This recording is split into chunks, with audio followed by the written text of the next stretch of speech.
लढले होते आणि मग सगळ्या त्या वादामध्ये शिवसेना भारतीय जनता पक्षाच्या त्या वादामध्ये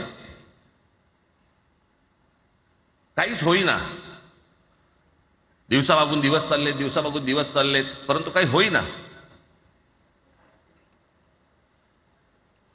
एके दिवशी मी मातोश्रीला खाली बसलो होतो, दुपारची वेळ होती. अचानक दोन गाड्या लागल्या. साधारणपणे 3:30-4 वगैरे वाजले असतील.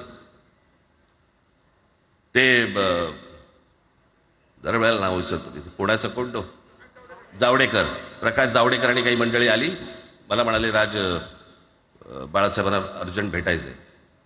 म्हटलं आत्ता ते भेटणार नाही. म्हटलं ती त्यांची झोपायची वेळ आहे. नाही म्हणे अर्जंट आहे म्हणे. म्हटलं नाही भेटणार. म्हटलं मी तुम्हाला सांगतो. म्हटलं काय विषय काय? म्हटलं मी बोलायचं काम करतो. म्हटलं काय विषय काय? आणि त्यांना सांगा मुख्यमंत्री पदाचा विषय झालेला आहे. म्हटलं अच्छा, अरे वा. म्हटलं काय झालं? सुरेशदादा जैन यांना दोन्ही बाजूने आम्ही ठरवलंय की त्यांना मुख्यमंत्री करायचं. एवढं फक्त बाळासाहेबांना सांगायचं. ठीक आहे. मी वर गेलो. रूममध्ये काळोख, शांतता. आम्ही अरे तुरेमध्ये बोलायचो म्हणून मी हाक मारली. म्हटलं हे काका गाढ झोपले होते. म्हटलं काका उठ. ए काका उठ. बघितलं माझ्याकडे. काय रे?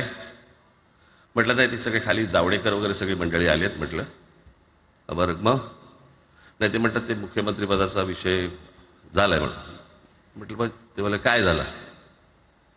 ते म्हणाले सुरेशदादा जैन यांना मुख्यमंत्री पदासाठी दोन्ही जणांनी सांगितलं की करायचं म्हणून. असं माझ्याकडे बघितलं त्यांनी. त्यांना जाऊन सांग महाराष्ट्राचा मुख्यमंत्री मराठीच होईल, दुसरा कोणी होणार नाही.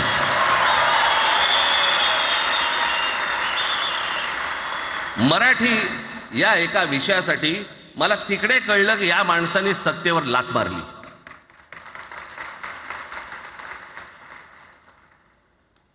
हे संस्कार ज्या पोरावरती झाले असतील तो मराठीसाठी तडजोड करेल काय? बाकी सगळ्या युत्या आघाड्या सगळ्या कुठच्याही गोष्टी होत राहतील.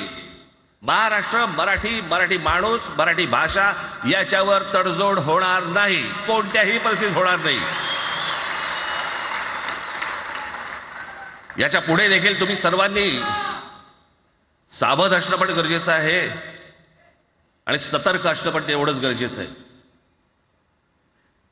पुढे पुढे काय काय गोष्टी घडतील, काय काय गोष्टी होतील कल्पना नाही. परंतु मला असं वाटतं की ही मराठीसाठीची एकजूट ही कायम राहावी